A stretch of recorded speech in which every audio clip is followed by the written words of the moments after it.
the man of honour. Not all the threats or favours of a crown, a prince whisper or a tyrant's frown, can awe the spirit or allure the mind of him who to strict honour is inclined. Though all the pomp and pleasure that does wait on public places and affairs of state should fondly court him to be base and great, with even passions and with settled face, he would remove the harlot's false embrace, though all the storms and tempests should arise that church magicians in their cells devise, and from their settled nations tear, he would unmoved the mighty ruin bear. Secure in innocence contemn them all, and decently arrayed in honours fall. For the brave Shrewsbury and Lumley's name shall stand the foremost in the list of fame, who first with steady minds the current broke, and to the suppliant monarch boldly spoke. Great Sir, renowned for consistency, how just have we obeyed the crown and served our trust, espoused your cause and interest in distress, yourself must witness and our foes confess. Permit us then ill fortune to accuse, that you at last unhappy counsels use, and ask the only thing we must refuse. Our lives and fortunes freely we'll expose, honour alone we cannot, must not lose. Honour, that spark of the celestial fire, that above nature makes mankind aspire, ennobles the rude passions of our frame, with thirst for glory and desire of fame. The richest treasure of a generous breast, that gives the stamp and standard to the rest. Wit, strength, and courage are wild, dangerous force, unless this softens and directs their course. And would you rob us of the noblest part, accept a sacrifice without a heart? 'Tis much beneath the greatness of a throne to take the casket when the jewel's gone.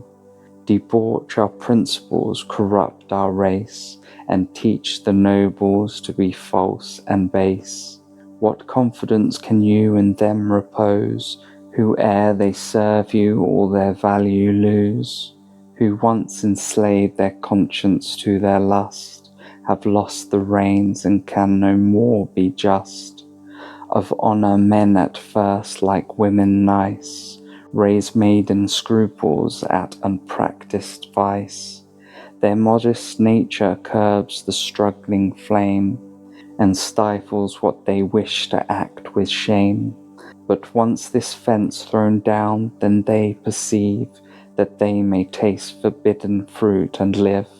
They stop not here their course, but safely in, grow strong, luxuriant, and bold in sin. True to no principles, press forward still, and only bound by appetite their will. Now fawn and flatter while this tide prevails, but shift with every veering blast their sails. Mark those that meanly truckle to your power, they once deserted and changed their sides, and would tomorrow Mahomet adore.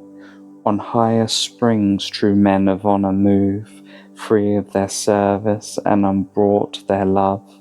When danger calls and honour leads the way, with joy they follow and with pride obey.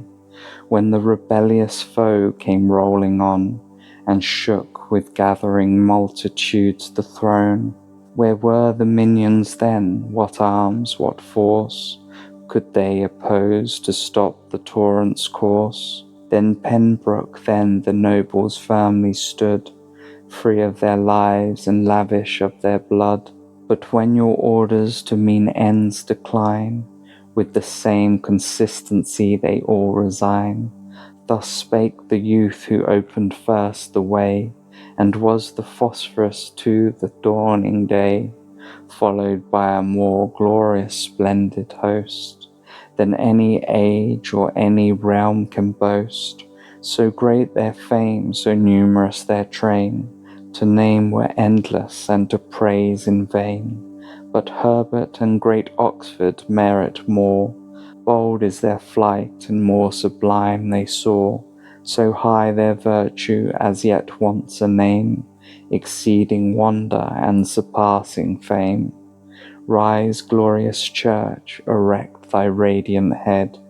The storm is past, thy impeding tempest fled.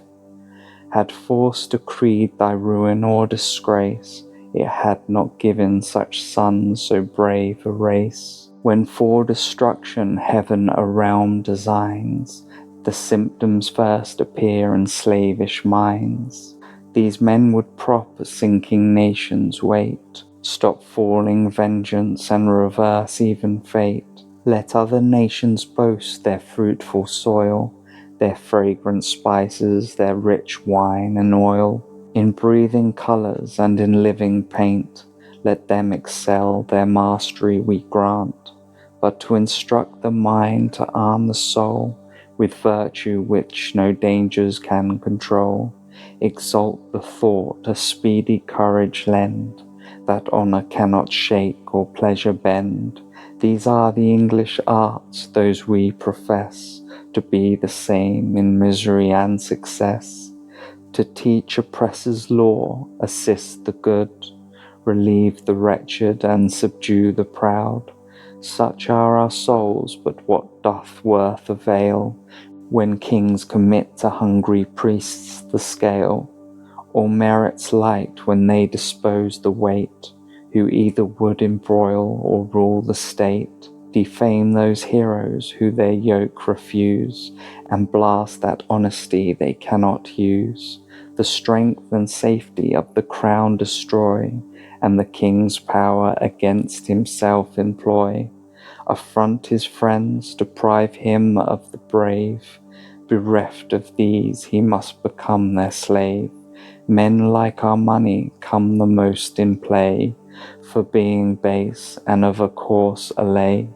The richest metals and the purest gold, of native value and exactest mould, by worth concealed in private closets shine, for vulgar use too precious and too fine. Whilst tin and copper with new stamping bright, coin of base metal, counterfeit and light, do all the business of the nation's turn, raised in contempt, used and employed in scorn.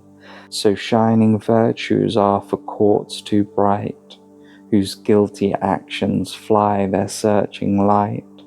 Rich in themselves, disdaining to aspire, great without pomp, they willingly retire. Give place to fools, whose rash misjudging sense increase the weak measures of their prince. Prone to admire and flatter him in ease, they study not his good, but how to please. They blindly and implicitly run on, nor see those dangers which the others shun. Who slow to act, each business duly weigh, advise with freedom and with care obey. With wisdom fatal to their interests strive, such have no place where priests and women reign, who love fierce drivers and a looser rein.